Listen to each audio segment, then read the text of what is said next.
चलिए दोस्तों, कैसे हैं? उम्मीद है कि बिल्कुल आप लोग फिट होंगे, स्वस्थ होंगे और मस्त होंगे। देखिए, हमारा पिछला टॉपिक जो था ऑर्गेनाइजेशन, वो फिनिश हो चुका है। आज हम अपना नया चैप्टर, नया सब्जेक्ट के द्वारा स्टार्ट करेंगे। आज का होगा भारत और पड़ोसी देशों के साथ में संबंध, मतलब इंटरनेशनल रिलेशनशिप्स जो है आज हम उठा रहे हैं, भारत और विश्व के देशों के साथ में संबंध।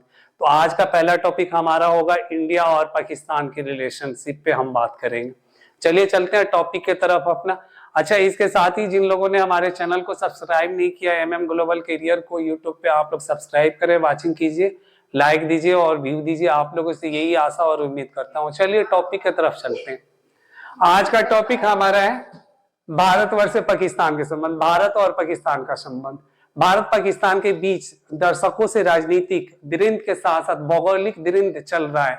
भारत और पाकिस्तान दोनों ही कश्मीर पे अपना दावा करते हैं। दोनों देशों के बीच 1947 और 1965 के बीच में युद्ध हो चुके हैं। कई नागरिकों एवं सेनाओं पर हमले का अंजाम दिया जा चुका है। ठीक है, 1947 जब फ्रीडम हुआ था, 2 डोमिनियन स्टेट बना हुआ था। आप लोगों को तो पता है, इंडिया और पाकिस्तान का लॉर्ड माउंटबेटन की योजना के तहत 2 स्टेट को, एक देश को डिवाइड करके 2 स्टेट बनाया गया था। और जो बोला जाए सीमा रेखा का पे वहां पे लकीर खींची गई थी सीमा। और ये सब जो है पाकिस्तान के साथ में भारत का जो मुद्दा रहा है वो कश्मीर मुद्दा रहा है। आप लोगों को मैं बता दूं, जल विवाद का मुद्दा रहा है, सीमा शुल्क का मुद्दा रहा है, सीमा का मुद्दा रहा है, जो बॉर्डर का मुद्दा हो जाता है। सीमा शुल्क का भी मुद्दा रहा है। जब एक्सपोर्ट इंपोर्ट में आइएगा तो वो भी आ जाएगा, ये भी इसमें हाईलाइटेड आप लोगों को करना होगा। और सबसे बड़ा जटिल पर जो बोला जाए मुद्दा है वो आतंकवाद का, जो पाकिस्तान पर योजित जो है ना आतंकवाद को, जो हिंदुस्तान में भारत में जो चलाया जाता है, इंडिया के अंदर, वहां पे जो आतंकवादियों को फंडिंग किया जाता है, यहाँ पे हिंदुस्तान भारत को तोड़ने के लिए और कमजोर दिखाने के लिए। तो ये सब चीजों पे जो है हम चर्चा करेंगे। और इनके साथ में कितने दौरे हुए और कौन कौन से युद्ध हुए। भारत और पाकिस्तान के बीच में 4 युद्ध हुआ है। तो ये सब रहेगा आज का हाईलाइटेड। इस पे हम आप लोग को जो है भारत और पाकिस्तान के अंतर जो संबंध बताया जा रहा है, अंतरराष्ट्रीय लेवल पे आप लोग को जो है लेके चला जाए। चलिए ठीक है, भारत और पाकिस्तान के बीच विवाद के मुद्दे कौन कौन से। भारत और पाकिस्तान के कश्मीर का मुद्दा 24 अक्टूबर 1947 को कबाइलियों ने जम्मू कश्मीर पर आक्रमण के बाद से ही कश्मीर मुद्दा भारत पाकिस्तान के बीच बना हुआ है। भारत पाकिस्तान सीमा विवाद रहा है, भारत पाकिस्तान जल विवाद रहा है। 1947 के बाद भारत में 4 बार युद्ध हो चुका है। कब कब हुआ है भारत और पाकिस्तान के बीच जो है युद्ध, ये रहा है आपको 1948 में, 1965 में, 1971 में और 1999 में। आपको 1948 वाला तो पता ही होगा, जो डिवाइडेशन हुआ था तो वो जो है प्रांतों को लेके हुआ था। जूनागढ़, इधर में हैदराबाद और कश्मीर का विलय का जो मसला था उसको लेके हुआ था। फिर 1965 में जो हुआ था, उससे 1962 में चाइना से जो युद्ध हुआ था, चाइना ने पाकिस्तान को प्रकोप करके 1965 वाला जो युद्ध हुआ था उसमें चाइना ने पाकिस्तान का पूरा साथ दिया था। 1971 वाला जो मैटर था वो बांग्लादेश वाला मैटर था, जब बांग्लादेश पूर्वी पाकिस्तान को डिवाइडेशन करके, जब उस टाइम में अपनी श्रीमती इंदिरा गांधी भारतीय प्रधानमंत्री थी, तो उन्होंने बांग्लादेश का पूरा साथ दिया था। तो ये मसला जो वहां से उठाया गया था, ये युद्ध जो था 1971 का था। और 99 में आपको 1999 वाला जो युद्ध था वो आपको पता है कारगिल युद्ध था, जो आपको नवाज शरीफ और अटल बिहारी वाजपेयी के बीच में जो मीटिंग हुई थी, उसके बाद जस्ट एगेंस्ट में जो है लाहौर घोषणा पत्र के नाम से जाना जाता है। जस्ट एगेंस्ट बाद ही आके प्रधानमंत्री के आने, वाजपेयी के आने के बाद, प्रधानमंत्री वाजपेयी जी के आने के जस्ट बाद ही जो है पाकिस्तान की सेना ने भारत पे जो है ना आक्रमण कर दिया था कारगिल को लेके, जिसको कारगिल युद्ध के नाम से जाना जाता है। और चलिए आगे चलते हैं। बीते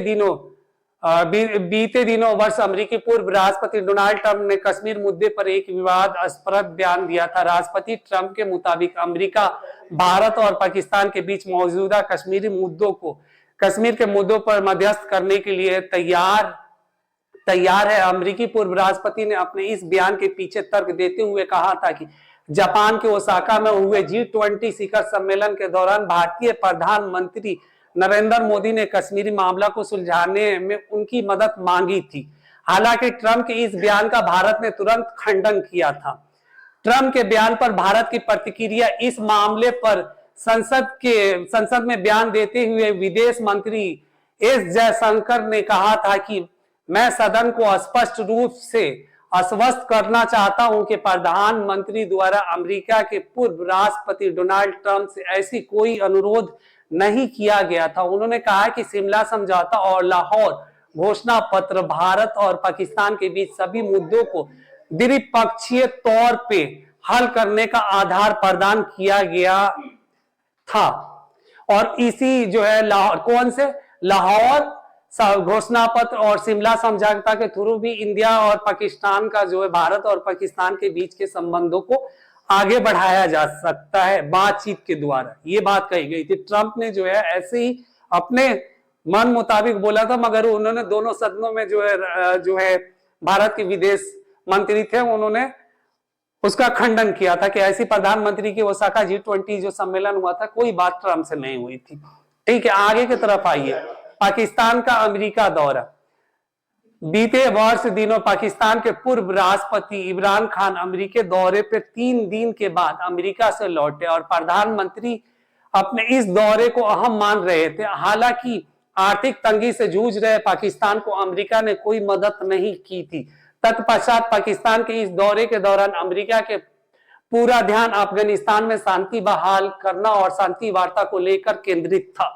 अमेरिकी अधिकारियों के मुताबिक पाकिस्तान पहले अफगानिस्तान में शांति बहाली को लेकर जरूरी कदम उठाए, फिर कहीं जाकर पाकिस्तान के साथ आर्थिक और व्यापारिक दिशा को बढ़ाने में कदम उठाया जाएगा। ये किसका था? अमेरिका का वक्तव्य था, जो पाकिस्तानी पूर्व प्रधानमंत्री इमरान खान से बोली गई थी कि अफगानिस्तान में पहले वहां पे शांति बहाल की जाए। अब जो आपको पता है, यूनाइटेड स्टेट अमेरिका और जो आपको अफगानिस्तान वाला जो मसला था, वहां पे वो जो युद्ध चल रहा था, उस युद्ध को शांति करवाने के लिए पाकिस्तान से बोला गया था कि उसमें अहम भूमिका निभाए। तो ये भी हाईलाइटेड करनी होगी आप लोग को इसमें। अब आगे चलिए, अगला पॉइंट है भारत पाकिस्तान के बीच मुख्य विवाद। भारत पाकिस्तान कश्मीर मुद्दा, ये 1947-48 से ही है, ये सबसे पुराना विवाद है ये, और सीमा और जल विवाद रहा है। तो अब यहाँ पे भारत पाकिस्तान कश्मीरी मुद्दा 24 अक्टूबर 1947 को कबायलियों को जम्मू कश्मीर पर आक्रमण के बाद से ही कश्मीरी मुद्दा भारत और पाकिस्तान के बीच बना हुआ है। इस मामले के बाद जम्मू कश्मीर के महाराजा हरि सिंह ने जम्मू कश्मीर के भारत में विलय करने का फैसला किया, जिसके बाद भारत और पाकिस्तान के बीच आमने सामने से युद्ध चालू हो गया था। भारत इस मुद्दे को लेकर संयुक्त राष्ट्र गया, जहां पर संयुक्त राष्ट्र ने दोनों देशों के बीच मध्यस्थ करते हुए युद्ध विराम का ऐलान कर दिया। लेकिन पाकिस्तान के कब्जे वाले जम्मू कश्मीर भूभाग पर भारत को नियंत्रण नहीं मिल सका।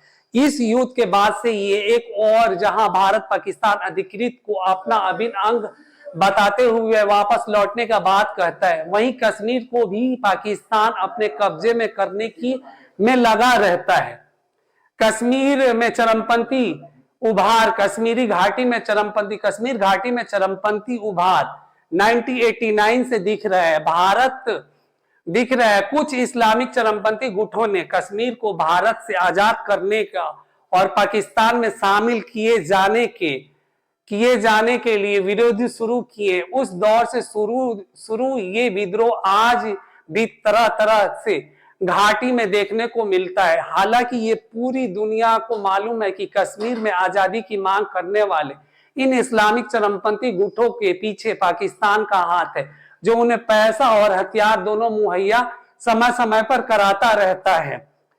ठीक है, ये कौन? ये पाकिस्तान जो है ना, हिंदुस्तान पे आतंकवाद मंसूबे को अंजाम देने के लिए जो है चरमपंथियों को जो कश्मीर में क्या मुहैया करवाता है? पैसा और हथियार, फंडिंग जिसको बोला जाता। चलिए आगे की तरफ चलते हैं। भारत पाकिस्तान सीमा विवाद, अब दूसरा इसमें आ जाता है भारत और पाकिस्तान के बीच सीमा विवाद का मुद्दा रहा है। भारत और पाकिस्तान की सीमा कुल 4 राज्य से होकर गुजरती है।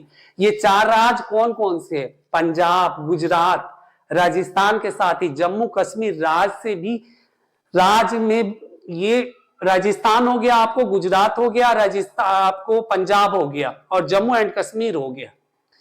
इन राज्यों में भारत का सीमा जो पाकिस्तान से लगता है, पाकिस्तान के साथ गुजरात राज्य की सीमा पर स्थित सर क्रीक सीमा रेखा को लेकर विवाद रहा है। सर क्रीक सीमा रेखा न केवल राष्ट्रीय सुरक्षा का एक बहुत बड़ा अहम हिस्सा है, बल्कि ये गुजरात की सुरक्षा के संदर्भ में भी महत्वपूर्ण है। सर क्रीक सीमा रेखा विवाद कक्ष और सिंध के बीच समुद्री सीमा रेखाओं की अस्पष्टता के कारण है। आजादी से पहले ये क्षेत्र ब्रिटिश भारत के बॉम्बे प्रेसिडेंसी का भाग था। 1947 के आजादी के बाद सिंध पाकिस्तान का हिस्सा बन गया और ये क्षेत्रीय सामरिक तौर पर बहुत महत्वपूर्ण है। यह क्षेत्र एशिया के मछली पकड़ने वाले क्षेत्रों में से एक है, जिसके कारण मछुआरों के लिए बहुत महत्वपूर्ण है। साथ ही इस क्षेत्र के नीचे तेल और गैस के अपार विशाल भंडार मौजूद है। भारत पाकिस्तान जल विवाद का मुद्दा। पाकिस्तान प्रायोजित आतंकवाद से तंग आकर भारत ने बीते दिनों सिंधु नदी जल समझौते के तहत भारत के हिस्से में आने वाले नदियों का पानी पाकिस्तान, मतलब सिंधु नदी पानी से जो आने वाला जो जल था उसको जो है पाकिस्तान से तंग आकर भारत ने उसका उपयोग करने लगा, जिसके चलते सिंधु नदी जल समझौते के मुताबिक भारत में पश्चिमी नदियां झेलम, चिनाब, सिंध के पानी का भी इस्तेमाल किया जा सकता है। भारत इनका करीब 20% अपने इस्तेमाल में ले सकता है। सिंधु नदी जल समझौते के तहत भारत को पश्चिमी नदियों से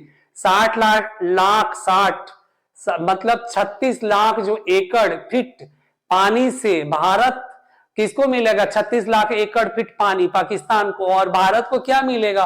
7 लाख एकड़ क्षेत्र लगी भारत की इन नदियों पर जल विद्युत परियोजना को बना सकती है। हालांकि लेकिन भारत उसको run of the river project के रूप में इस्तेमाल करना होगा। किसको करना होगा? रन ऑफ रिवर के रूप में प्रोजेक्ट भारत को करना होगा। ठीक है, और वहां पे क्या है कि भारत चाहे तो अपना डैम भी बना सकता है विद्युत ऊर्जा उत्पादन के लिए। भारत का ये फैसला उन छोटी बड़ी पहलुओं का हिस्सा है जो भारत पाकिस्तान के खिलाफ उठा रहा है। विशेषज्ञों का कहना है कि पानी का सर्जिकल स्ट्राइक कर रहे हैं। गौरतलब है कि इन तीनों नदियों पर डैम बनाने के बाद पानी पंजाब और जम्मू कश्मीर के लोगों के लिए उपयोग में लाया जाएगा। मतलब वहां पर डैम बन जाएगा, वो कहां कहां यूज होगा? वहां पे पंजाब और जम्मू कश्मीर के लोगों के लिए जल विद्युत उत्पादन किया जाएगा। पानी सिंचाई होगा और जल विद्युत का होगा। ठीक है, अगला आगे के टॉपिक आ जाइए। भारत पाकिस्तान संबंध। ब्रिटिश हुकूमत से आजादी के मिलने के बाद पाकिस्तान भारत के द्विराष्ट्र सिद्धांत पर अलग हुआ था। भारत पाकिस्तान के साथ भाषाई, सांस्कृतिक, भौगोलिक, आर्थिक और जमीनी संबंध साझा करता है, लेकिन पाकिस्तान के साथ भारत के रिश्ते आपसी मतभेद, भूताना और संदेह के कारण पिछले 72 साल से बेहतर नहीं हो पाए। आजादी के बाद से अब तक पाकिस्तान के बीच 4 युद्ध हो चुके हैं। रिश्तों के सुधार के लिए दोनों देशों के बीच शिमला समझौता और लाहौर घोषणा पत्र जैसे कदम उठाए गए हैं, लेकिन शुरू से ही नापाक हरकत करने वाला पाकिस्तान के लिए अब इसके कोई मायने नहीं रह गए हैं।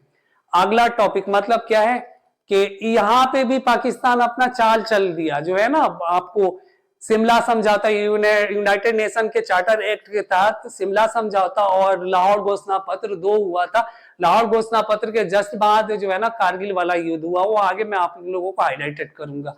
तो मगर ये दोनों देशों के बीच जो है, पड़ोसी देशों के बीच मेन मुद्दा जो रहे, सब मुद्दों को सुलझाने के लिए कौन कौन सा है? शिमला समझौता और लाहौर घोषणा पत्र, ये 2 इंपॉर्टेंट रहा है, ये याद रखिएगा लोग। अब अगला टॉपिक है इंस्ट्रूमेंट ऑफ एक्शन। 26 अक्टूबर 1947 को जम्मू कश्मीर का विलय भारत में हो गया था। भारत में कश्मीर के विलय को लेकर महाराजा हरि सिंह ने इंस्ट्रूमेंट ऑफ एक्शन पर हस्ताक्षर किए थे। इस दौरान इस बात पर सहमति जताई गई थी कि स्थिति सामान्य होने पर जम्मू कश्मीर पर नियति का फैसला जनमत संग्रह के थ्रू करवाया जाएगा, मतलब जनमत संग्रह के द्वारा करवाया जाएगा। जनमत सर्वेक्षण बोलिए या जनमत संग्रह बोलिए। बाद में मार्च 1948 में शेख अब्दुल्ला जम्मू कश्मीर के प्रधानमंत्री बनने की इच्छा जताई थी। आपको प्रधानमंत्री बना दिया जाएगा, जिसके बाद भारत जम्मू एवं कश्मीर की स्वायत्तता को बनाए रखने पर सहमत हो गया। जम्मू कश्मीर को लेकर संविधान में धारा 370 का प्रावधान करके संवैधानिक दर्जा दिया गया था। 1947 में जो है आर्टिकल जब लिखा गया था, उस टाइम में विशेष राज्य का दर्जा दिया गया था।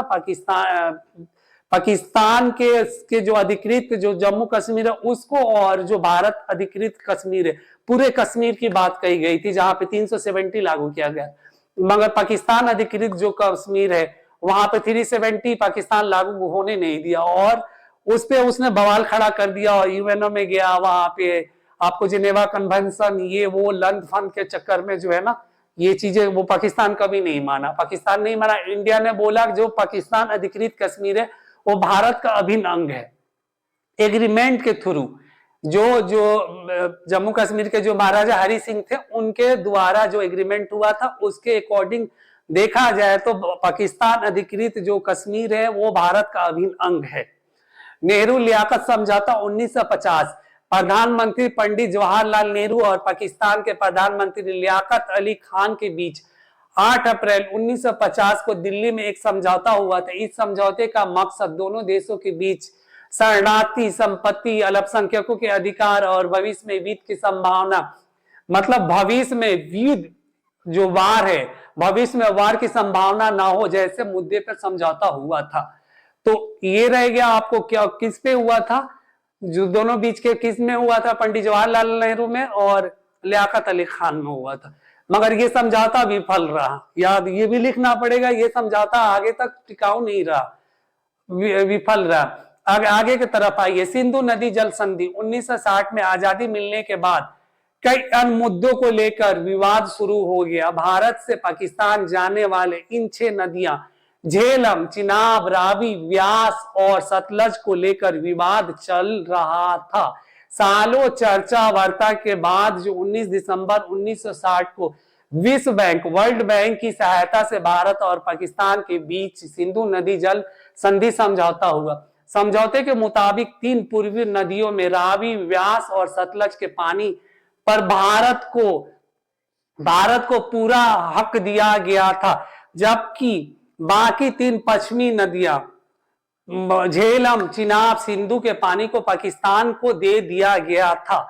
गौरतलब है कि सिंधु नदी जल समझौता 12 जनवरी 1961 से लागू हुआ था। इस संधि पर भारत के तत्काल, जबकि बाकी 3 पश्चिमी नदियों को झेलम, चिनाब, सिंधु के पानी को पाकिस्तान को देने का तय हुआ था। गौरतलब है कि सिंधु नदी जल समझौता 12 जनवरी 1961 से लागू हुआ था।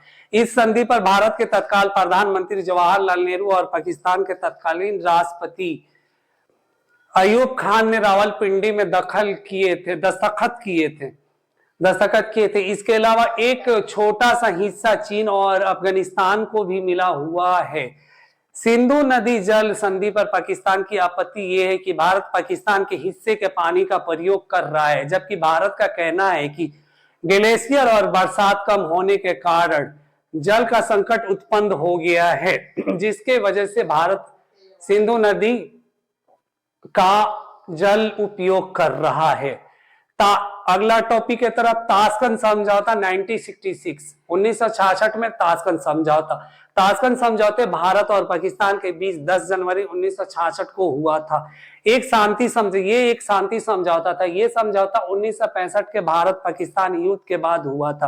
ताशकंद समझौते के अनुसार तय हुआ था कि भारत और पाकिस्तान अपनी शक्ति का प्रयोग नहीं करके और अपने विवादों को शांतिपूर्ण तरीके से निपटारा करेंगे। ये समझौते भारत के प्रधानमंत्री लाल बहादुर शास्त्री और पाकिस्तान के पूर्व तत्कालीन प्रधानमंत्री अयूब खान के बीच में 1966 को ताशकंद में समझौता हुआ था। शिमला समझौता 1972 को। ये दो जो है ना बहुत इंपॉर्टेंट है, शिमला समझौता और लाहौर घोषणा पत्र। शिमला समझौता 1972 1971 में हुए भारत पाकिस्तान युद्ध के बाद शिमला समझौता हुआ था। यह समझौता 2 जुलाई 1972 को शिमला समझौता हुआ था। दरअसल 1971 के भारत पाकिस्तान युद्ध के बीच करीब 90,000 सैनिकों को भारत ने बंदी बना लिया था और भारत ने पाकिस्तान के लंबे भूभाग पर कब्जा कर लिया था। इस सब के परिणाम स्वरूप तत्कालीन प्रधानमंत्री इंदिरा गांधी और पाकिस्तान के राष्ट्रपति जुल्फिकार अली भुट्टो के बीच शिमला समझौता हुआ था। उस टाइम में जुल्फिकार अली भुट्टो जो है पाकिस्तान के, जो बोला जाए, जुल्फिकार अली भुट्टो वहां के राष्ट्रपति थे और भारत के प्रधानमंत्री श्रीमती इंदिरा गांधी थी। इन दोनों के बीच 1971 के भारत पाकिस्तान वार के बाद जस्ट समझौता 1972 में हुआ था। जो बांग्लादेश उसी टाइम में कट के पूर्वी पाकिस्तान के नाम से जाना गया, बाद में बांग्लादेश के नाम से जाना गया था, याद रखिएगा लो। आगे शिमला समझौता के मुख्य स्रोत, मतलब शिमला समझौता के मुख्य स्रोत और मुख्य बातें। शिमला समझौता के मुताबिक दोनों देशों के संबंध संयुक्त राष्ट्र के प्रस्ताव के सिद्धांत और उद्देश्यों के अनुरोध चलेगा।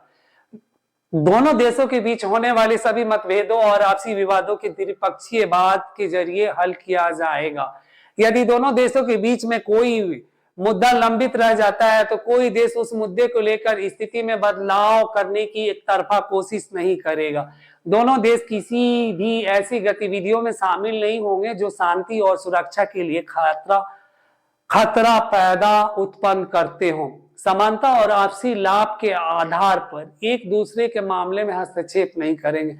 समानता और आपसी लाभ के आधार पर एक दूसरे के मामले में कोई हस्तक्षेप नहीं करेंगे। 25 साल से दोनों देशों के रिश्तों को प्रभावित करने वाले सभी कारकों को शांतिपूर्ण ढंग से हल किया जाएगा। शिमला समझौता के तहत संचार सीमाएं खोलने, राष्ट्रीय उड़ानों और बहाल करने की दिशा की तरफ दोनों देशों के नागरिकों की यात्रा सुविधाओं को बढ़ाने की बात कही गई थी। आर्थिक और दूसरे सहमति वाले क्षेत्र पर मध्य क्षेत्र में व्यापार और सहयोग को बढ़ावा देने की मुख्य बातें कही गई थी। और अगला पॉइंट इसमें कहा गया था उस टाइम की बातें, विज्ञान और संस्कृति के क्षेत्र में सहयोग को बढ़ावा देना, भारत और पाकिस्तान की सीमाओं को अंतर्राष्ट्रीय सीमाओं पर वापस बुलाने का ऐलान किया गया था। युद्ध बंदी के भारत के नियंत्रण रेखा का सम्मान करना और नियंत्रण रेखा को बदलने की एक तरफा कोशिश ना करने जैसे फैसले शिमला समझौता के तहत हुआ था। हालांकि हुआ था और शिमला समझौता का ये फैसला अटल है और है। हालांकि युद्धबंदियों को भारत द्वारा वापस लौटने और आपसी जमीनों को वापस पाने के बाद पाकिस्तान ने इस समझौते का उल्लंघन करना शुरू कर दिया था। आगे नॉन न्यूक्लियर एग्रीमेंट 1988। ये समझौता भारतीय प्रधानमंत्री राजीव गांधी और पाकिस्तानी प्रधानमंत्री बेनजीर भुट्टो के बीच 21 दिसंबर 1988 के समझौते हुए थे। इस समझौते के तहत दोनों देशों के बीच परमाणु हथियारों में कटौती और किसी दूसरे देश के जरिए परमाणु प्रतिष्ठानों पर हमला न करने का वचन दिया गया था।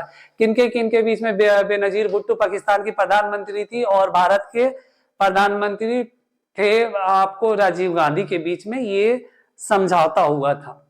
आगे पॉइंट में आइए, जम्मू और कश्मीर पर संसद का प्रस्ताव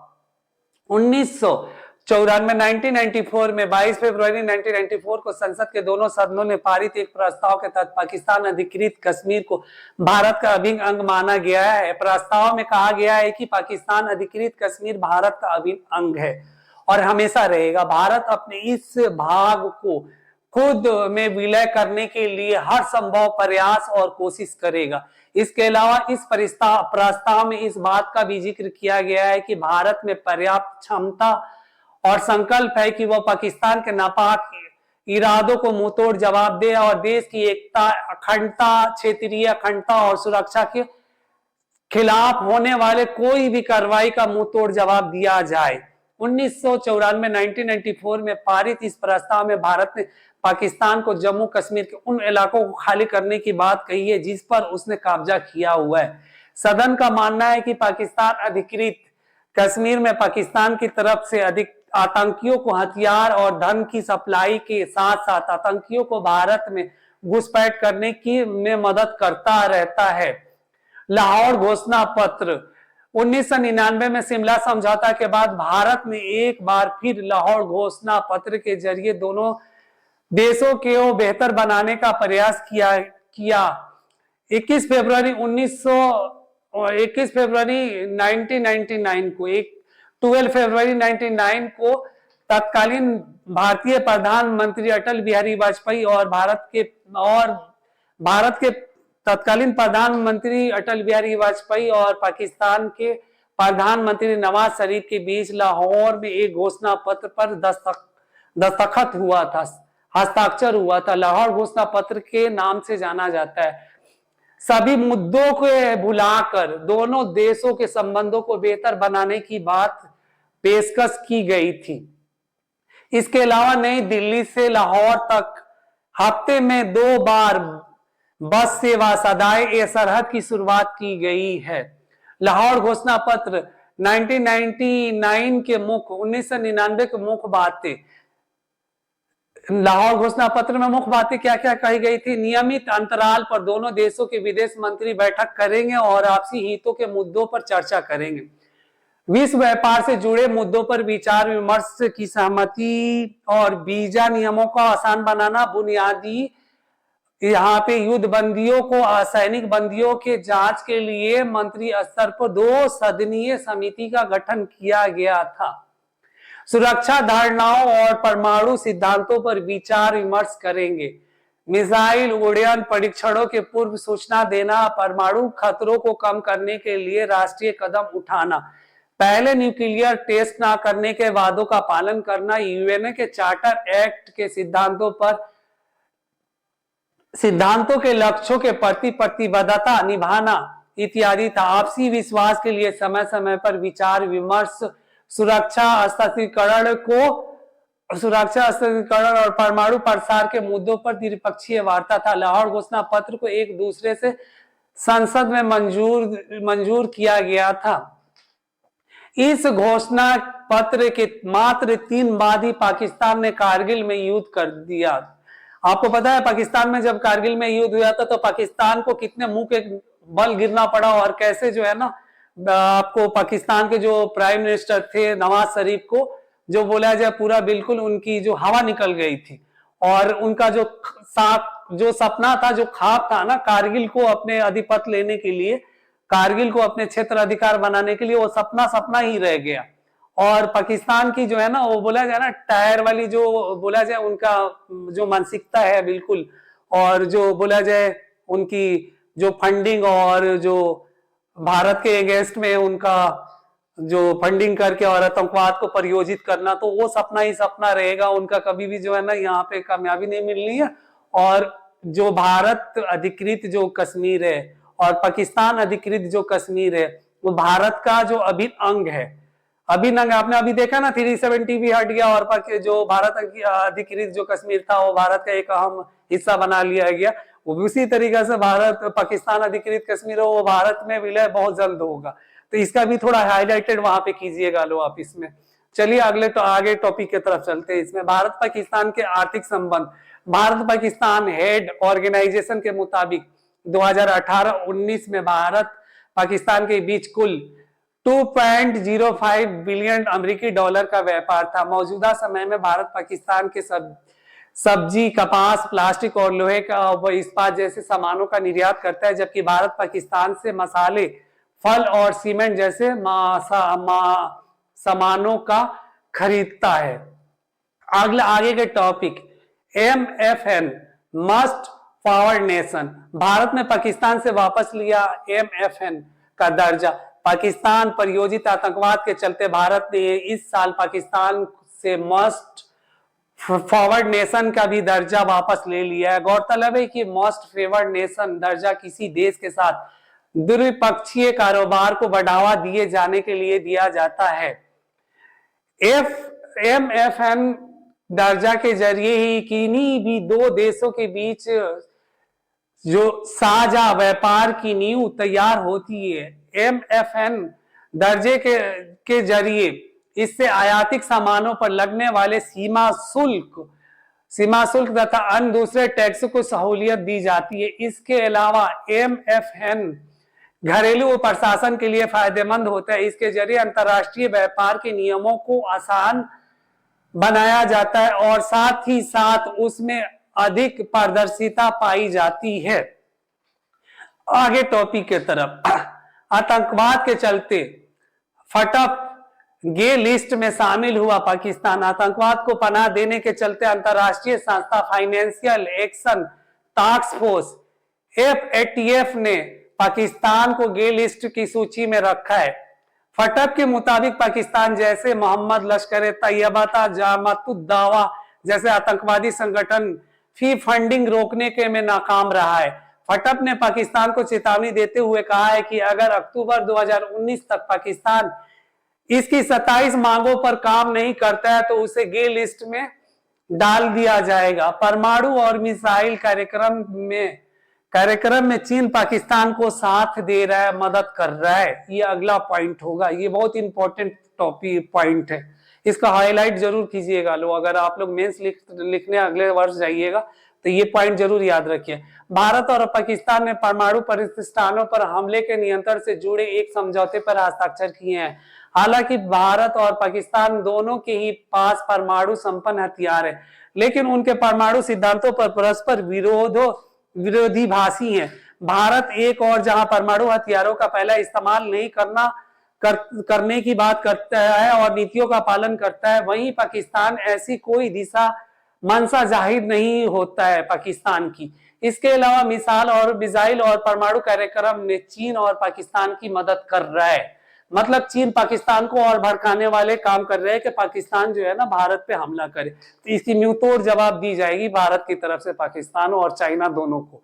अभी आपने चाइना देखा ही कि चाइना कैसे जो है चीन सागर में अपनी जो है पूरा जो सैन्य जो है ताकत बढ़ा रहे हैं, और इधर जो लद्दाख पे से चीन पे हो गया, तिब्बत पे कैसे अपने कब्जा कंट्रोल करना चाहता है वो, और भूटान के साथ में मिलके वो बिल्कुल अपना, या भूटान वाला भी थोड़ा सा हाईलाइटेड कीजिएगा, लिया पाकिस्तान का श्रीलंका से भी थोड़ा हाईलाइटेड कीजिएगा लो, वो श्रीलंका वाले जो टॉपिक में हम हाईलाइटेड करेंगे आपको। चलिए आगे की तरफ। पाकिस्तान की वजह से ठप है सार्क संगठन। किसके वजह से? पाकिस्तान के वजह से। पाकिस्तान ने नाक में दम कर रखा है, जिसके वजह से सार्क संगठन जो है ठप पड़ा हुआ है। कई प्रमुख क्षेत्रीय विकास परियोजना में मुश्किलें पैदा करके पाकिस्तान ने सार्क को निष्क्रिय बना दिया है। पाकिस्तान प्रायोजित आतंकवाद के कारण भारत समेत बांग्लादेश, पाकिस्तान, अफगानिस्तान, नेपाल जैसे देश सार्क शिखर सम्मेलन से पीछे हट गए हैं। सार्क शिखर सम्मेलन न होने की बात पाकिस्तान के बीच की खाई को और बढ़ा रहा है। पाकिस्तान प्रायोजित आतंकवाद पर कैसे लगाया जाए लगाम?